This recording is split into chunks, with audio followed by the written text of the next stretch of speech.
Shalom.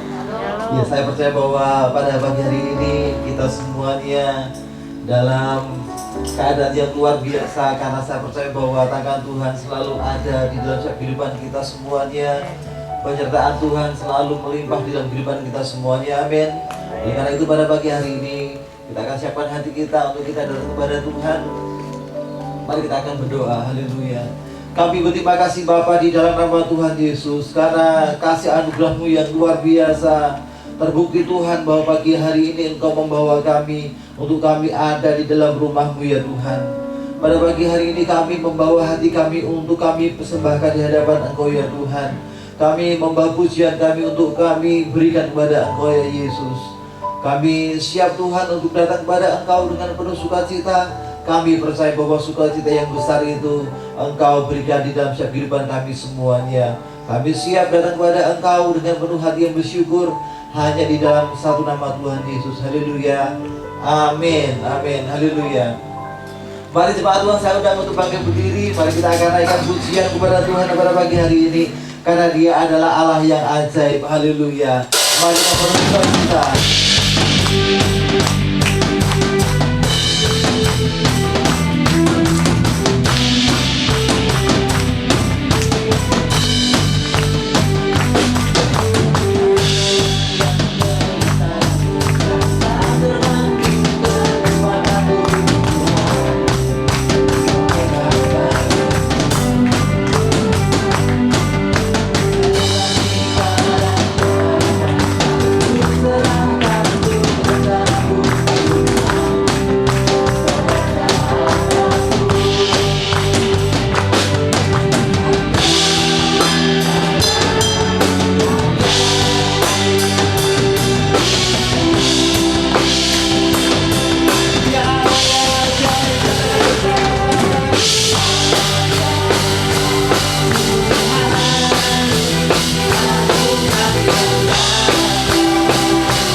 satu-satunya di dalam setiap kehidupan kita semuanya. Amin.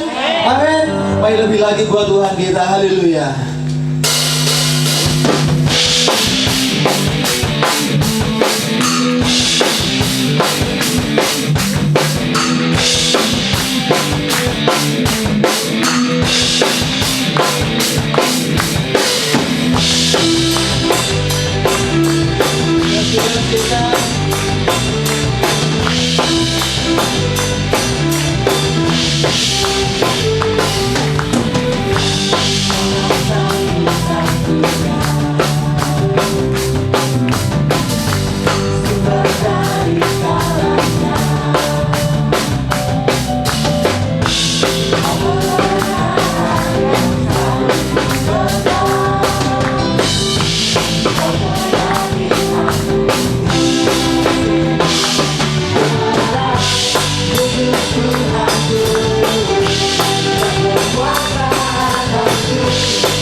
Bapak Ibu yang terkasih dalam Tuhan, kita tahu bahwa hidup kita itu berdasarkan oleh kata firman Tuhan. Amin. Bukan oleh karena keadaan di sekitar kita, bukan karena situasi yang sedang kita alami, tetapi hidup kita hanya ditentukan oleh firman Tuhan. Haleluya.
buat anugerah yang selalu baru datang dalam hidup kami, sehingga kami percaya hari demi hari Engkau selalu menganugerahkan kepada kami untuk kami boleh berjalan di dalam kehendak-Mu.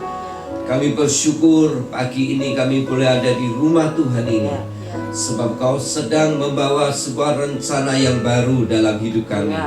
Kami bersyukur di dalam anugerah Tuhan kami boleh mendengarkan kebenaran-Mu hari ini. Kebenaran-Mu yang akan menuntun kami menjadi pelita bagi langkah-langkah kaki kami untuk menuju kepada kehendak-Mu. Kami siapkan hati kami sepenuhnya untuk menyambut kebenaran-Mu di dalam nama Tuhan Yesus Kristus. Haleluya. Amin. Amin. Puji Tuhan. Selamat pagi saudara, shalom semua. Puji Tuhan. Hari ini firman Tuhan akan memberikan kepada kita satu tema yang baru, di mana tema ini akan saya sampaikan secara berseri juga. Dan saya berharap saudara sungguh-sungguh memperhatikan, sebab saya yakin kalau saudara memperhatikan kebenaran ini, ada kekayaan rohani yang Tuhan sedang siapkan kepada kita untuk kita nikmati. Dan kalau saudara semuanya benar-benar memperhatikan kebenaran firman Tuhan ini, maka saya jamin Anda dan saya tidak akan pernah takut dengan masa depan kita. Karena apa? Karena melalui kebenaran ini kita akan diberitahu bahwa sesungguhnya di dalam Tuhan itu kita punya masa depan. Amin. Nah, tema firman Tuhan hari ini saya mau sampaikan secara berseri. Yang pertama yaitu hari ini tema besarnya, jangan takut dengan masa depan Anda. Tema yang pertama yang saya mau sampaikan hari ini, subtema yang saya mau sampaikan hari ini yaitu karena Allah telah memilih kita. Katakan, karena Allah telah memilih kita. Sekali lagi, kita tidak boleh takut dengan masa depan kita karena Allah telah memilih kita. Baik, hari ini saya mau sampaikan subtemanya, kita tidak boleh takut dengan masa depan kita karena Allah telah memilih kita. Ada banyak orang percaya, orang Kristen, tetapi tidak mengetahui status atau posisi yang sesungguhnya sejak ia mengenal Tuhan Yesus atau berada di dalam Tuhan. Semenjak dia jadi orang Kristen, tapi dia tidak pernah kenal status atau posisinya sebagai anak-anak Tuhan.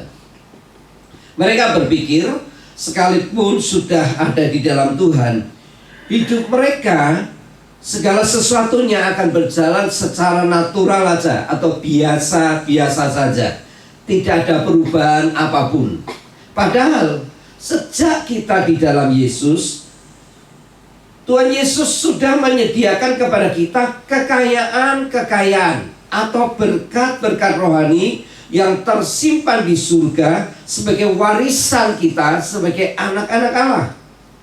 Nah, saudara, berkat-berkat atau kekayaan rohani itu sudah tersedia sejak kapan? Yaitu sejak Yesus ada di dunia, kemudian Yesus kembali ke surga. Sejak Yesus datang ke dunia, berkat-berkat kekayaan rohani itu sudah disediakan oleh Yesus bagi anak-anaknya. Kapan Yesus ada di dunia? Yaitu ketika ia datang sebagai Tuhan, di mana dia datang sesungguhnya dia adalah Tuhan, tetapi dia datang ke dunia menjelma menjadi manusia. Bahkan ia rela merendahkan dirinya, taat sampai mati di atas kayu salib, guna menebus dosa-dosa kita dan menyediakan pengampunan kepada setiap manusia. Bahkan dia menyediakan jalan keselamatan bagi manusia yang percaya kepada dia. Pada hari ketiga, dia dibangkitkan oleh Allah Bapa. 40 hari kemudian dia meninggalkan dunia ini menuju surga, naik ke surga. Ketika ia menuju surga, dia mengirimkan roh penolong bagi orang-orang percaya, yaitu yang namanya Roh Kudus, sebagai jaminan untuk kita memperoleh segala sesuatu yang telah dijanjikan oleh Allah kepada kita semuanya. Nah, hari ini kita akan melihat apa itu kekayaan atau berkat rohani. Mari kita lihat di dalam Efesus pasal 1 ayat 3 sampai 14. Apa itu kekayaan atau berkat rohani? Efesus pasal 1 ayat 3 sampai 14. Efesus pasal 1 ayat 3 sampai 14. Perikop daripada firman Tuhan yang kita baca, perikopnya ditulis kekayaan orang-orang yang terpilih. Saya akan bacakan, saudara perhatikan baik-baik. Terpujilah Allah dan Bapa Tuhan kita Yesus Kristus yang di dalam Kristus telah mengaruniakan kepada kita segala berkat rohani di dalam surga. Segala berkat rohani di dalam surga. Sebab di dalam Dia Allah telah memilih kita sebelum dunia dijadikan, supaya kita kudus dan tidak bercacat di hadapannya.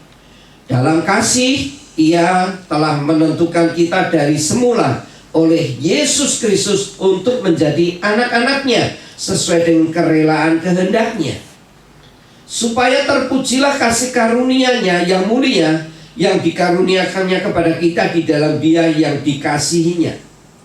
Ayat 7. Sebab di dalam Dia dan oleh darahnya kita beroleh penebusan, yaitu pengampunan dosa menurut kekayaan kasih karunia-Nya yang dilimpahkannya kepada kita dalam segala hikmat dan pengertian.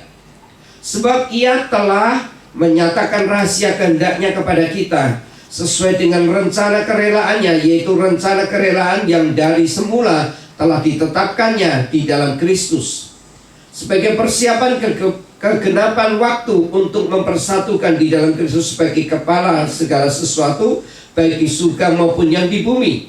Aku katakan di dalam Kristus, karena di dalam Dialah kami mendapat bagian yang telah dijanjikan.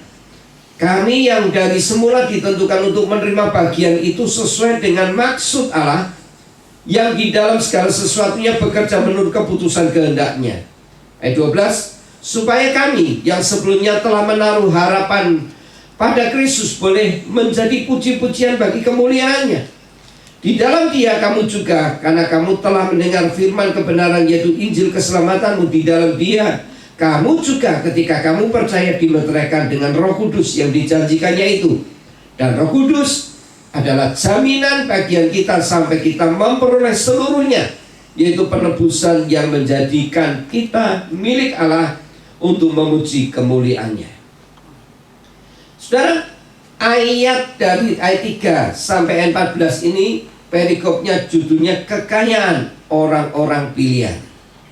Mari kita lihat ayat 13. Saya mau jelaskan mulai ayat 13 ini satu persatu. Seluruh ayat ini di dalamnya mengandung berkat rohani, di dalamnya mengandung kekayaan rohani yang luar biasa, tak ternilai harganya. Nanti satu persatu kita akan melihat.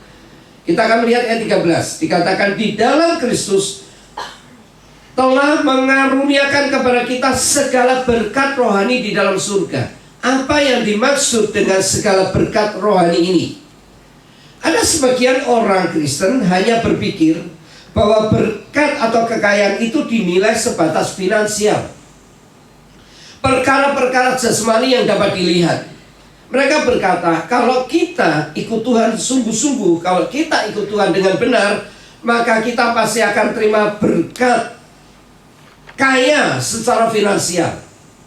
Saudara, sekali lagi, yang dimaksud berkat rohani di sini dalam Efesus pasal 1 ayat 3 ini bukan berbicara konteks berkat secara finansial, sesuatu perkara jasmani yang dapat dilihat, bukan. Namun suatu berkat yang sudah ada di dalam roh, yang bersifat profetik, yang telah disediakan kepada kita. Saya ulangi, berkat, kata berkat rohani dalam Efesus pasal 1 ayat 3 ini bukan berkat secara finansial, tetapi berkat yang sudah ada di alam rohani, yang sifatnya profetik, yang telah disediakan kepada kita, itu tersimpan di surga.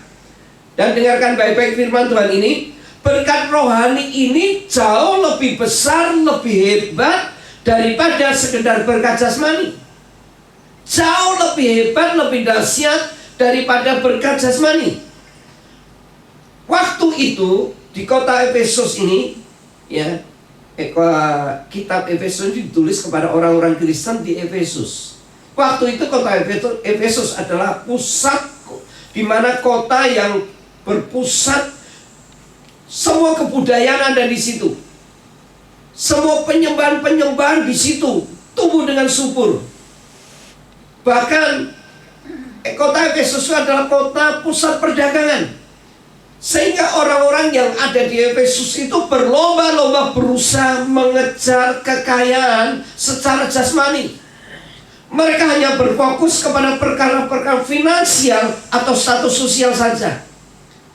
Sehingga Paulus coba menjelaskan, memberikan pencerahan rohani kepada orang-orang Kristen di Efesus itu, bahwa setiap orang percaya di dalam Yesus sesungguhnya telah menerima kekayaan atau berkat rohani yang sifatnya jauh lebih hebat, jauh lebih besar, jauh lebih dahsyat dibandingkan kekayaan-kekayaan jasmani yang pada waktu itu sedang berlomba-lomba mereka kejar. Nah, kekayaan atau berkat rohani itu apa saja yang dimaksud, yang ditulis oleh Paulus ini? Yang pertama, berkat kekayaan rohani yang lebih besar, lebih dahsyat dibandingkan dengan berkat jasmani. Yang dimaksud Paulus dalam Efesus 1 ayat 3 ini adalah, yaitu berkat yang pertama yang akan kita pelajari hari ini. Kita telah dipilih oleh Allah. Katakan, kita telah dipilih oleh Allah. Mari kita baca Efesus 1 ayat 4 tadi. Efesus 1 ayat 4. Mari kita baca ayat 4. Sebab di dalam Dia Allah telah memilih kita sebelum dunia dijadikan, supaya kita kudus dan tidak bercacat di hadapannya. Nah, saudara dengarkan baik-baik. Berkat ilahi, berkat kekayaan yang tidak ternilai harganya, yang melebihi berkat jasmani, yang dimaksud Paulus ini adalah karena Allah telah memilih kita. Nah, renungkan baik-baik. Kenapa? Ini merupakan berkat kekayaan yang begitu tidak ternilai harganya. Sebab Allah telah memilih kita sebelum dunia dijadikan. Wah, ini suatu berkat ilahi yang sangat mahal sekali, saudara. Karena Allah memilih kita bukan berdasarkan kita dalam keadaan baik. Karena Allah memilih kita bukan berdasarkan kita dalam keadaan suci, benar, kudus, berkenan di hadapan Allah. Tetapi sebaliknya, saat Allah memilih kita, kita sedang dalam keadaan jauh dari Allah. Kita di dalam keadaan meninggalkan Allah, memberontak kepada Allah, berdosa di hadapan Allah. Kita hidup dalam kecemaran, kita hidup dalam sesuatu yang kotor, yang najis. Justru dalam keadaan kita berdosa, bersalah, di situ Allah memilih kita. Inilah yang saya katakan, nilai ini merupakan berkat rohani yang sangat mahal sekali. Wajar kalau orang memilih untuk menjadi rekan kerja, menjadi pendamping, ya, menjadi sahabat. Kalau orang itu dia nilai, wah ini baik, wah ini orang ini sungguh hidupnya cengli sekali, hidupnya benar ini, keluarganya baik semuanya. Jadi kalau seseorang memutuskan untuk menjadi sahabat, lebih dekat lagi dengan orang ini, itu wajar di dunia ini seperti itu. Tetapi saudara lihat, justru Allah memilih kita bukan dalam keadaan kita baik, suci, benar, tetapi dalam keadaan jauh dari Allah, meninggalkan Allah, memberontak kepada Allah, hidup cemar, najis. Namun Allah berinisiatif memilih kita, sekalipun kita dalam keadaan bersalah, dalam keadaan berdosa, bahkan memutus memilih kita untuk kita dijadikan anak-anaknya. Ini berkat rohani yang begitu mahal sekali harganya. Amin. Amin. Ini betul-betul berkat rohani yang luar biasa bagi kita. Mari saudara, saya akan menjelaskan proses dalam Allah memutuskan memilih kita. Saya akan menjelaskan hal ini supaya setiap kita dapat melihat dan dapat menghargai sebuah kehidupan rohani kita ini adalah suatu kehidupan yang bukan murahan. Tetapi kita adalah orang-orang yang memiliki kehidupan rohani yang nilainya amat mahal sekali. Mari kita lihat proses kita, bagaimana Allah itu memilih kita. Kita akan lihat Yeskiel pasal yang ke-16 ayat 13. Jadi prosesnya itu tidak semudah, segampang seperti yang kita baca di dalam ayat Yeskiel 16:13 ini. Lihat ya, ada sebuah kisah di dalam Yeskiel 16:13 ini tentang seorang wanita yang cantik, yang luar biasa, yang memang patut karena dia memakai pakaian yang luar biasa, kriterianya jadi ratu itu betul-betul ada dalam hidupnya, sehingga dia itu dipilih untuk jadi ratu. Nah, kita lihat ayat 13. Dengan demikian engkau menghias dirimu dengan emas dan perak, pakaianmu lenan halus, dan sutra dan kain berwarna-warna, makananmu ialah tepung yang terbaik, madu dan minyak, dan engkau menjadi sangat cantik sehingga layak jadi ratu. Mengapa orang ini layak jadi ratu, saudara? Menurut kriteria, menurut karakteristik seorang yang pantas disebut menjadi ratu itu apa? Di ayat 13 ini ditulis, tentu dilihat dari penampilannya dan kehidupannya. Kitab Yeskiel memberikan penilaian seorang yang pantas jadi ratu itu. Yang pertama, ia selalu bersolek, menghias dirinya dengan emas dan perak.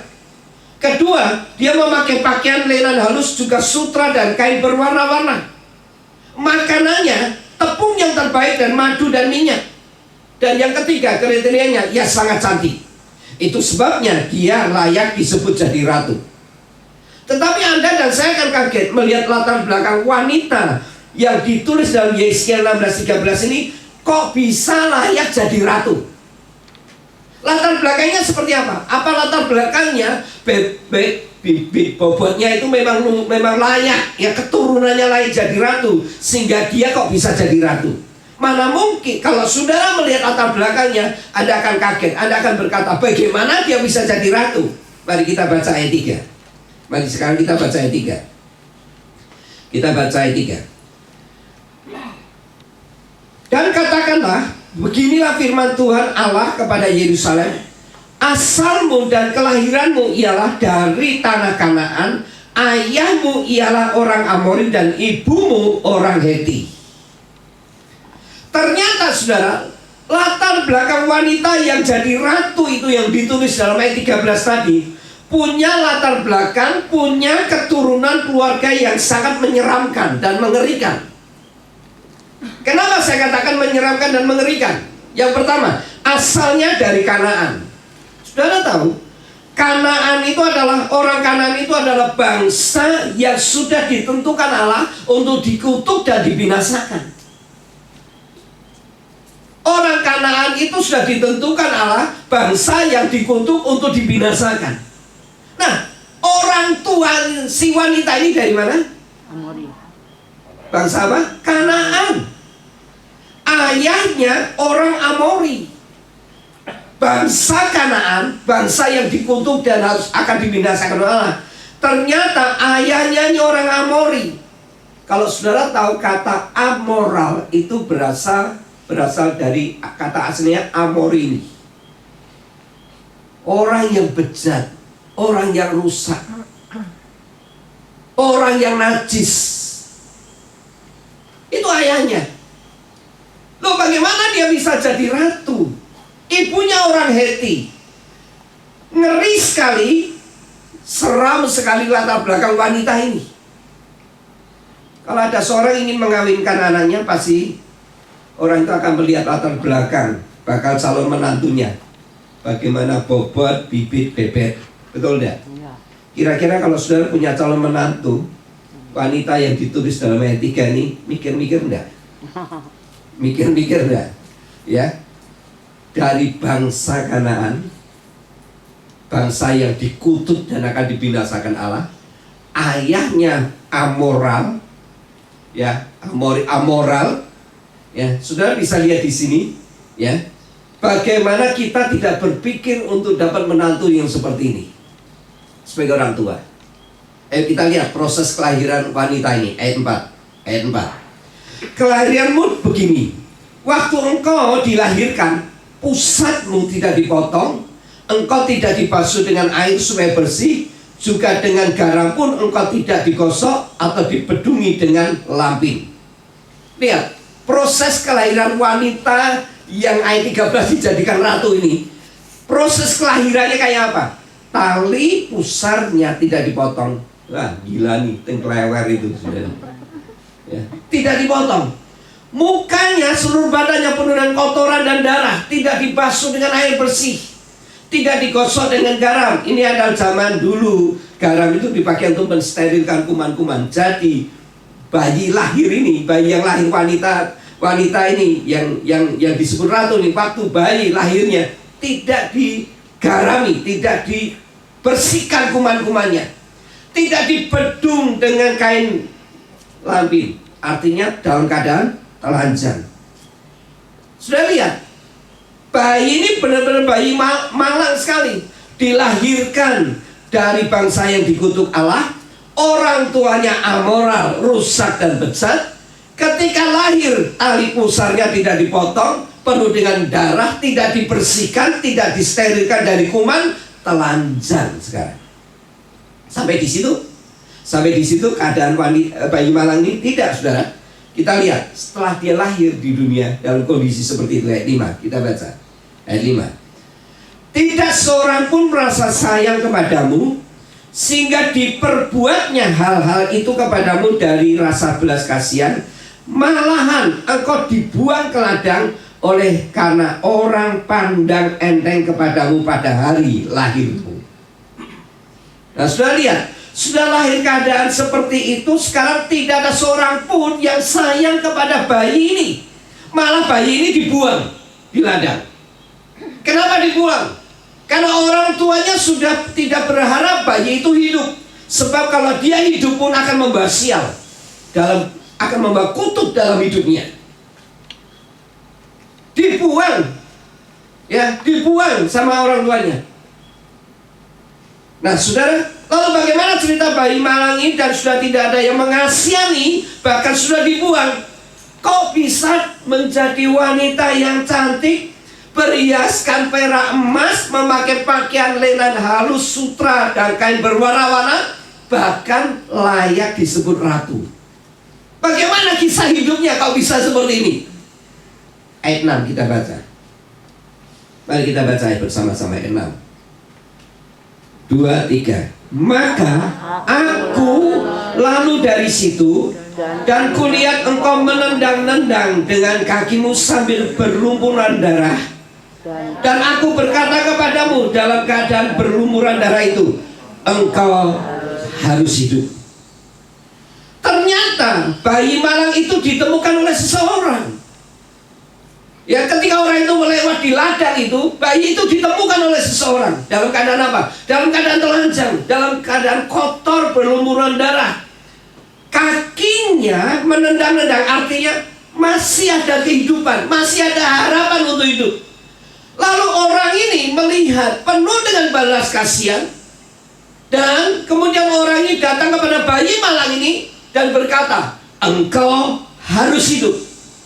Anda bisa bayangkan kalau bayi ini tidak ditemukan oleh orang ini, bayi itu pasti mati. Kalau sekali lagi bayi ini tidak ditemukan orang ini, bayi itu pasti mati. Tahukah saudara, bayi malang itu siapa? Yaitu saudara dan saya.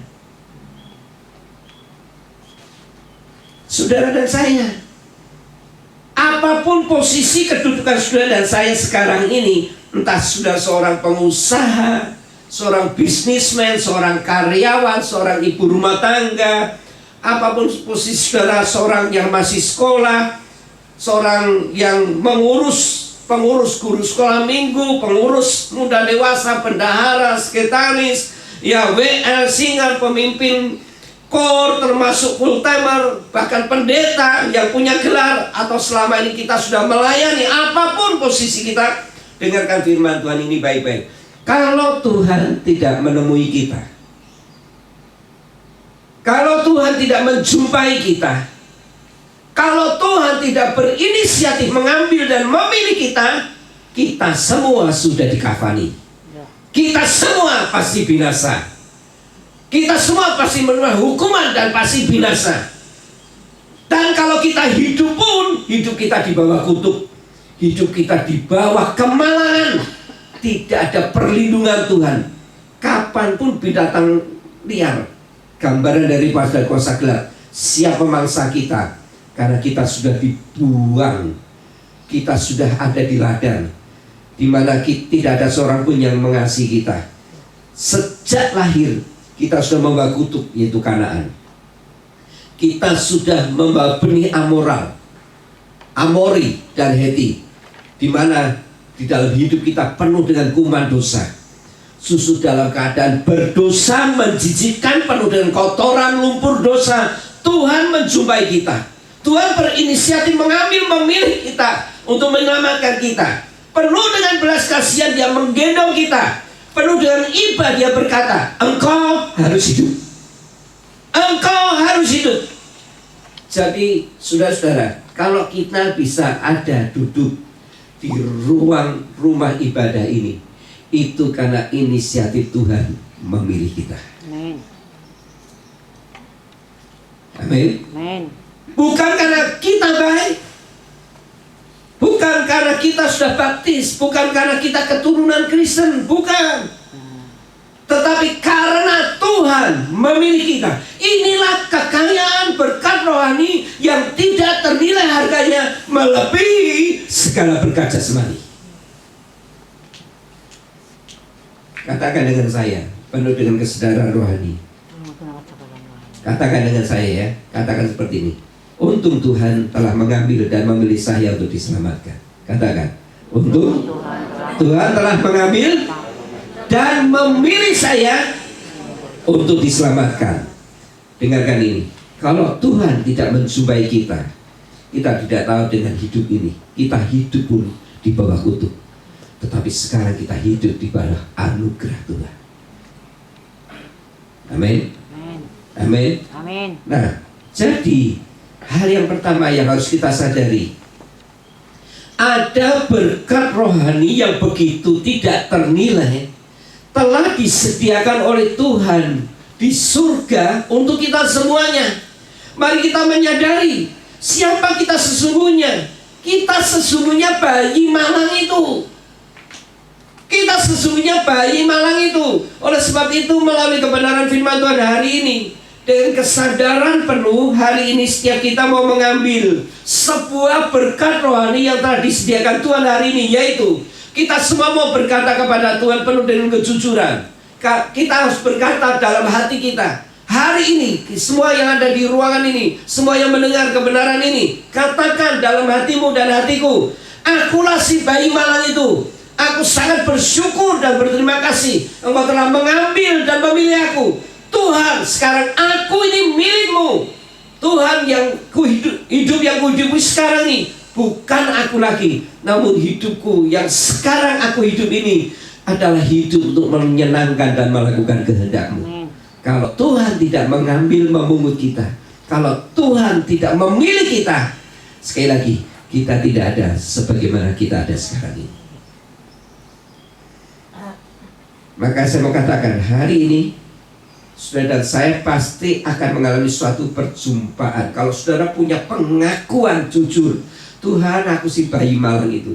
Kalau kau tidak memungut, memanggil dan memilih aku, ya, aku adalah orang yang hidup dalam kutuk.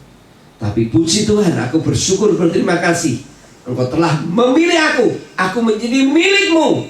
Ketika saudara mengakui ini, saya mau katakan, hari ini saudara dan saya akan mengalami perjumpaan secara ilahi dengan penebus hidup kita.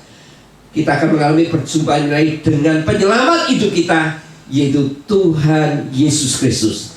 Kalau setiap kita sungguh-sungguh mengalami perjumpaan pribadi dengan penyelamat dan penebus kita, maka pasti hidup kita akan mengalami perubahan secara besar-besaran dalam hidup rohani kita. Kenapa orang Kristen tidak mengalami perubahan hidup rohaninya? Kenapa orang Kristen bertahun-tahun dari mulai kenal Tuhan, masuk gereja, sudah dibaptis, hidupnya tidak pernah berubah? Karena dia tidak pernah mengalami perjumpaan secara pribadi dengan Tuhan. Dia tidak menyadari siapa dia dulu. Dia adalah bayi malang itu.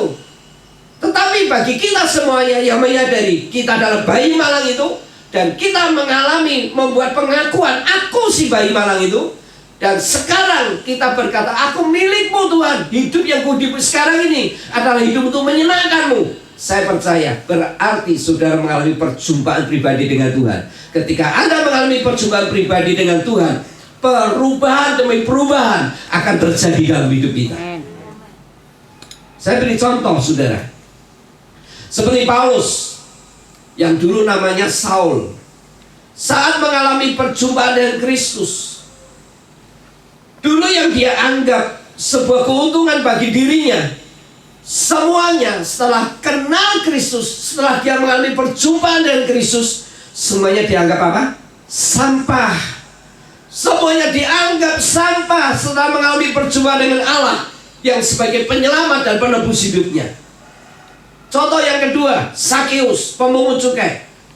Saat mengalami perjumpaan dengan Yesus, dulunya fokus hidupnya hanya uang, uang, uang, dan uang. Namun setelah mengalami perjumpaan dengan Yesus, uang bukan segala-galanya bagi dia lagi. Bahkan dia memakai uangnya buat memuliakan Tuhan dengan cara menolong orang lain. Pelacur yang seorang pelacur ketika mengalami perjumpaan dengan Yesus, Anda tahu, dulu dia hanya mencari kepuasan, kesenangan semata. Tetapi setelah mengalami perjumpaan dengan Yesus, dia mempersembahkan hidupnya bagi misi pelayanan Yesus. Nah, orang-orang itu yang saya sebutkan, contoh-contoh tadi, telah menikmati kekayaan, telah menikmati berkat rohani yang disediakan oleh Allah, yang melebihi dari segala kekayaan jasmani. Kalau saudara dan saya ingin menikmati berkat rohani yang telah disediakan oleh Yesus, maka saudara dan saya harus menyadari siapa kita sesungguhnya. Siapa kita? Siapa kita dulu? Bayi yang malang itu.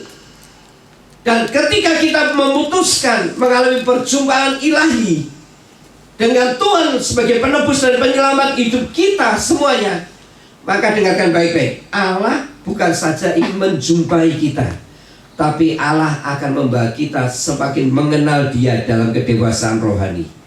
Karena makin kita dewasa secara rohani, kita akan makin dipercayakan dengan kekayaan-kekayaan rohani yang lebih besar lagi. Ada banyak kekayaan rohani yang lebih besar lagi akan dipercayakan kepada kita. Sebab ada orang-orang yang sudah begitu lama menjadi orang Kristen namun tidak pernah menjadi dewasa secara rohani. Ibaratnya sudah besar. Ya, kalau Anda punya anak 10 tahun, ya mungkin kalau masih 5 tahun ya Anda masih wajar ya. Ya mau mandi aja ya telanjang di tempat umum gitu ya, lari gitu ya. Tapi kalau anak Anda sudah 12 tahun, 13 tahun lalu telanjang ya, lari masuk kamar mandi gitu, Anda akan katakan apa? Oh pinter nak, kamu pinter ya gitu. Malu begitu kan? Sudah besar, sudah dewasa, malu. Nah, ibaratnya ada banyak orang Kristen usianya secara rohani harusnya sudah dewasa, tapi masih suka telanjang di depan umum, tidak punya malu. Seperti apa konteks daripada ayat? Mari kita lihat konteks ayat ini di dalam Yeskiel 16 tadi kita baca ayat 7. Setelah mengalami perjumpaan dengan Tuhan, seharusnya kita semakin mengenal lebih dalam lagi, sebab Tuhan mau percayakan kekayaan-kekayaan rohani yang lebih besar lagi. Lihat ini, Yeskiel 16 ayat 7. Tuhan ingin kita menjadi besar. Dikatakan, dan jadilah besar seperti tumbuh-tumbuhan di ladang. Engkau menjadi besar dan sudah cukup umur, bahkan sudah sampai pada masa mudamu. Maka buah dadamu sudah montok, rambutmu sudah tumbuh, tetapi engkau dalam keadaan telanjang bugil. Bayi ini sudah tumbuh seperti tumbuhan di ladang, sudah besar, kok masih telanjang, tidak punya malu. Ayat 7 ini gambaran adalah kekristenan orang Kristen yang sudah dewasa usianya, kok masih telanjang. Artinya begini, sifat-sifat kita itu masih seperti anak kecil, tidak ada rasa malu, telanjang di depan umum. Artinya sudah diberi kesempatan untuk hidup dan bertumbuh menjadi besar, masih saja kita ini suka bikin onar. Masih saja kita tidak bisa menjaga nama baik Tuhan. Bahkan ada beberapa di antara orang Kristen mempermalukan Tuhan dengan perbuatan-perbuatannya. Masih saja sifat anak-anak. Sifat anak-anak itu apa? Iri, dengki, gampang marah, mutungan, tidak kenean, gampang tersinggung, gila kedudukan, bikin geng dalam gereja, ya, dan seterusnya dan seterusnya. Itu sifat anak-anak. Masih ada aja kekristenan yang tidak dewasa seperti, padahal sudah bertumbuh dalam gereja lebih dari 5 tahun. Itu adalah gambaran orang Kristen yang dilukiskan dalam ayat 7. Maka dalam hal ini tidak cukup kita hanya mengalami perjumpaan dengan Tuhan sebagai berkat ilahi yang telah kita terima. Seharusnya kita mengejar kehidupan rohani yang makin membawa kita kepada kekayaan-kekayaan rohani yang berikutnya lagi, lebih besar lagi. yaitu selain mengalami perjumpaan dengan Tuhan, kita harus mengenal Tuhan dengan benar. Mengenal Tuhan dengan benar. Jadi ketika Tuhan sudah memilih kita, mari kita mengalami perjumpaan dengan Tuhan. Tetapi jangan berhenti hanya mengalami perjumpaan dengan Tuhan, tapi kita harus mengenal Tuhan dengan benar. Dengarkan ini, Tuhan itu tidak bosan-bosan dengan kita. Tuhan selalu penuh dengan kesabaran menutupi ketelanjangan kita, kekurangan kita. Kita baca ayat 8. Ayat 8, Yeskiel 16 ayat 8. Maka aku lalu dari situ dan aku melihat engkau, sungguh engkau sudah sampai pada masa cinta birahi. Aku menghamparkan kainku kepadamu dan menutupi auratmu. Dengan sumpah aku mengadakan perjanjian dengan engkau. Demikian firman Tuhan Allah. Dan dengan itu engkau aku punya. Dengan itu engkau aku punya. Ayat 8 ini menunjukkan Tuhan tidak pernah bosan mengunjungi kita. Tuhan tidak pernah bosan merawat kita. Tuhan tidak pernah bosan menegur kita. Tuhan tidak pernah bosan mengingatkan kita. Tuhan ingin melawat kita. Dia menutupi aurat kita, ketelanjangan kita, kekurangan kita. Dengan kuasa darahnya hidup kita setiap hari selalu dikuduskan. Dengan kuasa darahnya hidup kita selalu disucikan. Setiap dosa-dosa kita selalu diampuni. Kita selalu dibenarkan oleh Tuhan dan mendapat perkenanan dari Tuhan. Alasannya adalah Tuhan bukan saja ingin kita berjumpa dengan Dia, tetapi Tuhan rindu kita menjadi kepunyaannya, milik Dia.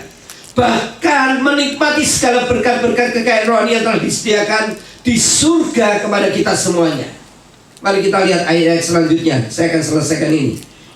Ayat 9 sampai ayat yang ke-13. Ayat 9 sampai 13. Aku membasuh engkau dengan air untuk membersihkan darahmu daripadamu, dan aku mengurapi engkau dengan minyak. Lihat, melalui firman Tuhan, melalui darah Yesus, melalui pengurapan daripada Roh Kudus, Dia terus bekerja dalam hidup kita. Aku mengenakan pakaian berwarna-warna kepadamu dan memberikan engkau sandal dari kulit lumba-lumba, tutup kepala lenan halus selendang dari sutra. Dan aku menghiasi engkau dengan perhiasan-perhiasan dan mengenakan gelang pada tanganmu dan kalung pada lehermu. Dan aku mengenakan anting-anting pada hidungmu, anting-anting pada telingamu, dan mahkota kemuliaan di atas kepalamu. Dengan demikian engkau menghias dirimu dengan emas perak pakaianmu, lenan halus dan sutra dan kain berwarna-warna. Makananmu ialah tepung yang terbaik, madu dan minyak. Engkau menjadi sangat cantik sehingga layak jadi ratu. Ayat-ayat ini, melalui ayat ini, itu membuktikan bahwa Tuhan memiliki kerinduan agar kita semua menikmati berkat-berkat rohani yang Tuhan sudah sediakan. Tuhan ingin semua berkat-berkat kekayaan rohani ini seluruhnya tergenapi dalam hidup kita dan keluarga kita.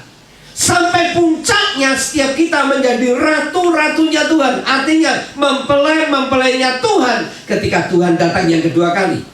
Bahkan melalui hidup kita dapat membagikan segala berkat rohani, kekayaan rohani yang telah kita terima dari Tuhan kepada orang lain, kepada bangsa lain. Nah, itu yang Tuhan inginkan. Ayat 14, ayat yang terakhir dikatakan seperti ini. Oh, masih ada satu lagi. Ayat 14, kita baca dulu. Dan namamu termasyhur di antara bangsa-bangsa karena kecantikanmu, sebab sangat sempurna adanya. Oleh karena semarak perhiasanku kuberikan kepadamu. Demikian firman Tuhan Allah. Sudah lihat ayat 14 ini dikatakan, supaya setiap orang dapat melihat kecantikanmu.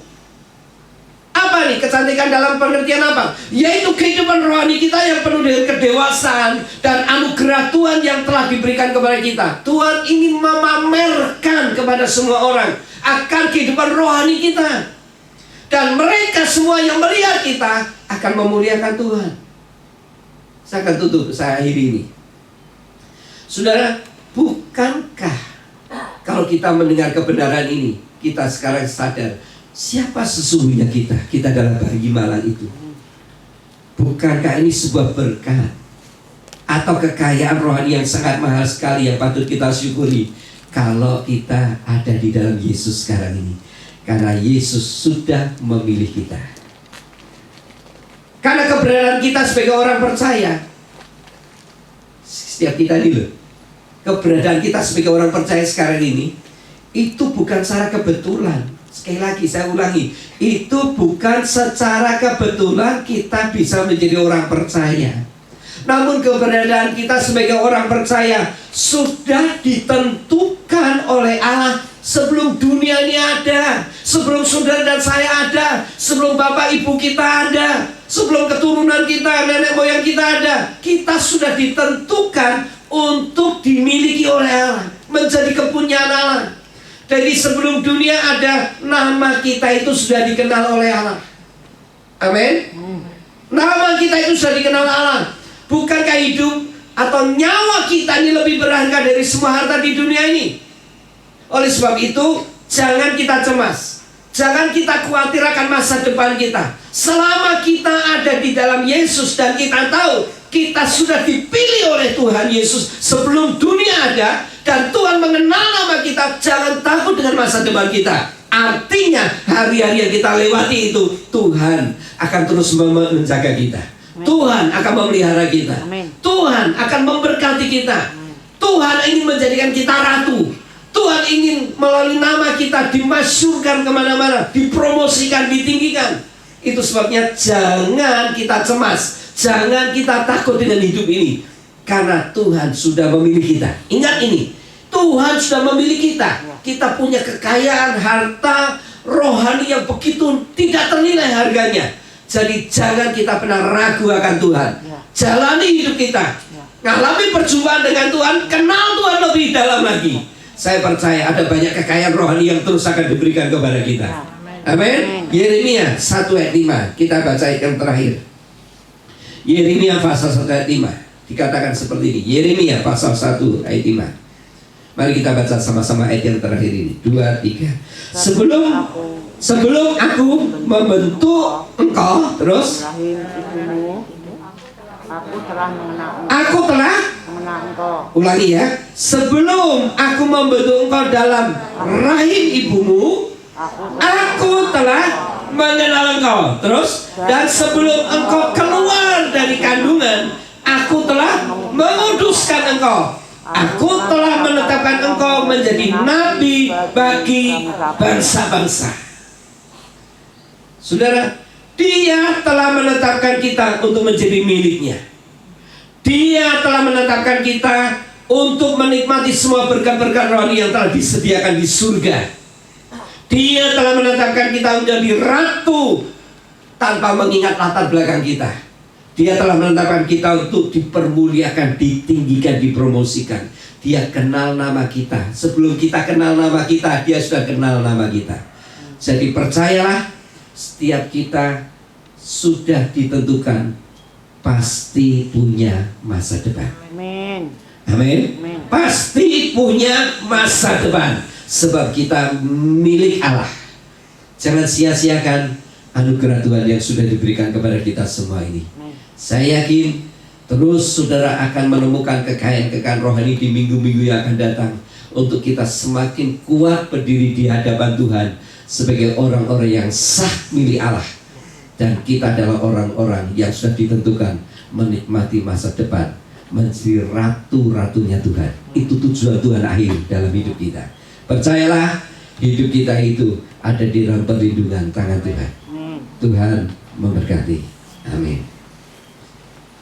Silakan pemain musik maju ke depan. Kita akan nyanyikan satu pujian. Bagikan bencana, siap dibantu.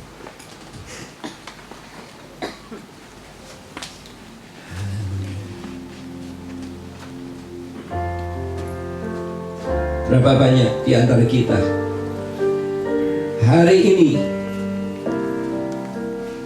mau menjadi bencana-bencana yang terus dibentuk untuk mengenal pribadinya makin dalam lagi. Sebab di depan kita ada kekayaan-kekayaan rohani yang tersimpan di surga, yang siap diberikan kepada kita semuanya sebagai anak-anaknya.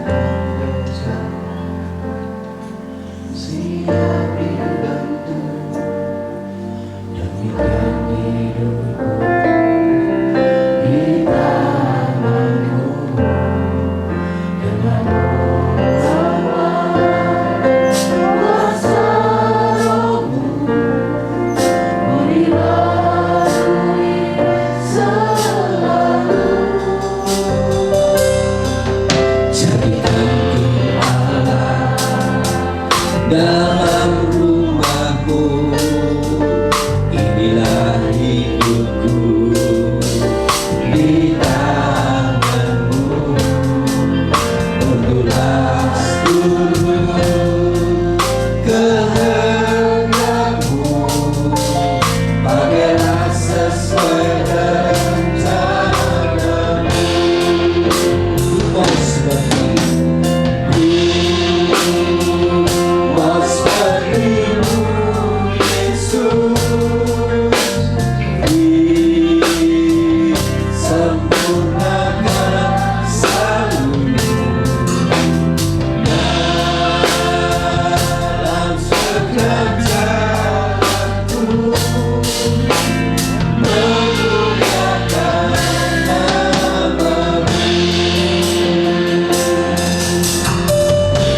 seperti bersama-sama bagaikan bencana siap dibentuk, demikian hidupku di tanganmu.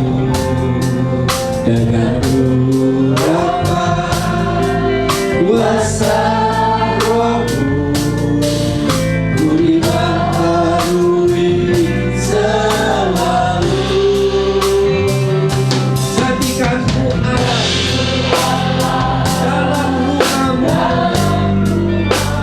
Katakan inilah hidupku.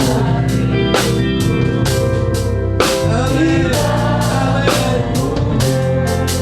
Tentulah seluruh kehendakmu.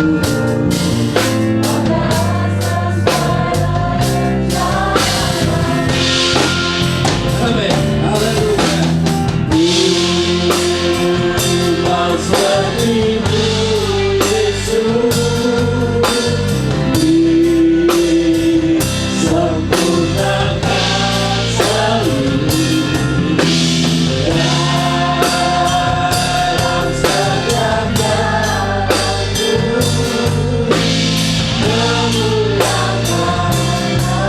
Siapkan hati kita hari ini dengan sungguh-sungguh, katakan ku mau seperti-Mu, Yesus.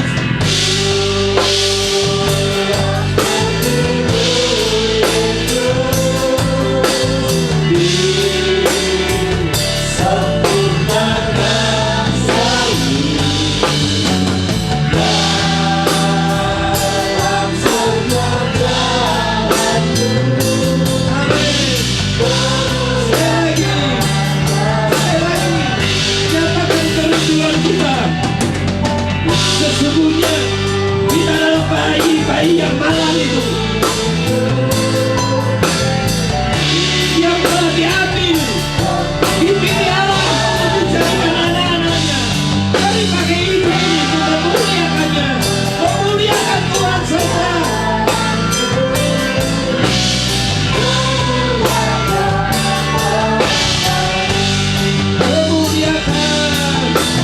Memuliakan. Katakan sekali lagi, memuliakan. Mari kita sembah Dia. Memuliakan. Mari sembah Dia. Bersyukur di hadapan-Nya atas anugerah-Nya. Kita telah ditemukan. Kita telah ditemukan dalam keadaan total terancam. Kita telah ditemukan oleh Tuhan dalam keadaan dibuat, tidak ada harapan. Lalu Dia berkata, engkau harus hidup, engkau harus hidup. Sungguh Tuhan, ini merupakan anugerah yang patut kami syukuri.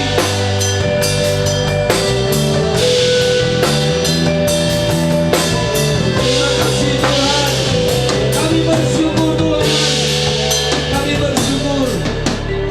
kami bersyukur atas anugerah Tuhan hari ini. Kami boleh mendengar satu kebenaran bahwa kami tidak boleh khawatir dengan masa depan kami, karena kami adalah milik Tuhan. Kami bersyukur peneguhan daripada kebenaran firman-Mu hari ini. Kami melihat siapa kami sesungguhnya.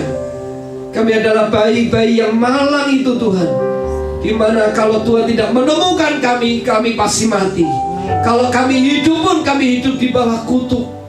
Tapi kami bersyukur oleh kebenaran ini, Engkau telah memungut kami, mengambil kami, memilih kami dalam keadaan kami berdosa. Engkau menguduskan, menyucikan, mengampuni dosa-dosa kami. Bahkan kami dijadikan anak-anak-Mu yang mewarisi segala janji-janji Tuhan. Terima kasih Tuhan. Biar kami belajar mulai hari ini, bukan sekedar kami mengalami perjumpaan dengan Tuhan saja, tapi kami mengenal Tuhan dengan benar. Ajar kami terus menikmati semua kekayaan-kekayaan berkat rohani yang tersedia untuk hidup kami. Dan kami percaya setiap kami pasti punya masa depan, karena Kau menentukan kami, Kau merindukan kami menjadi ratu-ratumu, di mana kami boleh menjadi mempelai-mempelai Kristus ketika Kau datang yang kedua kali. Terima kasih untuk setiap tujuan ilahi yang begitu luar biasa dalam hidup kami. Dan kami katakan, inilah kekayaan yang sejati yang kami miliki. Inilah harta rohani yang tidak ternilai harganya yang kami miliki di dalam Engkau Tuhan. Kami bersyukur atas semuanya. Berkatilah Bapak Ibu Saudaraku semuanya, biar kami semuanya boleh berjalan di dalam anugerah yang sudah Kau berikan. Hari demi hari kami makin dewasa di dalam Engkau. Terima kasih untuk setiap berkat-Mu yang turun atas kami. Sebentar kami akan meninggalkan tempat ini, pulang ke rumah kami masing-masing. Kami percaya sebagaimana kami datang untuk mencari pribadi-Mu, mencari kebenaran-Mu, dan kami akan pulang hari ini dengan kemenangan, dengan sukacita, dengan keberkatan yang daripada-Mu. Mari angkat kedua tangan kita Bapak Ibu Saudara. Harapkan sesuatu yang baru hari ini datang dalam hidup-Mu. Dan percayalah, Tuhan berjanji akan memberkati, menjaga, melindungi, memelihara, merawat kita sampai semua janjinya tergenapi dalam hidup kita semuanya.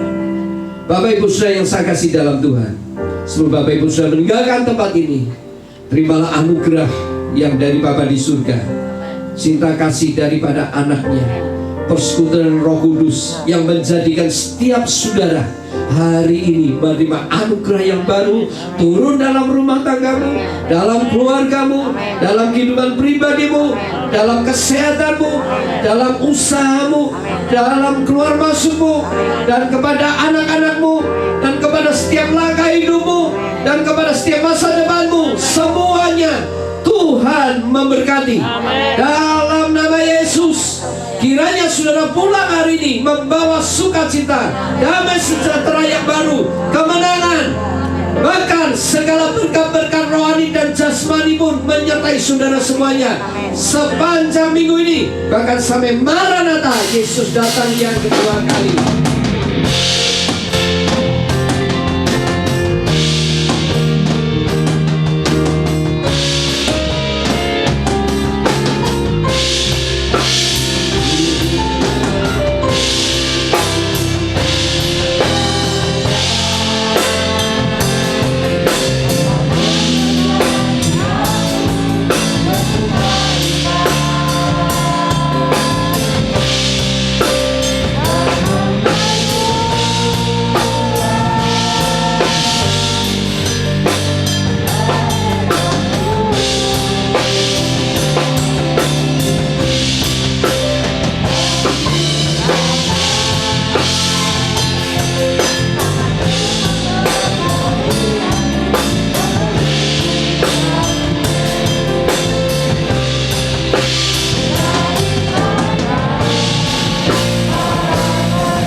Sebelum saudara pulang, saya mau memberikan pengumuman satu hal yang saudara harus perhatikan.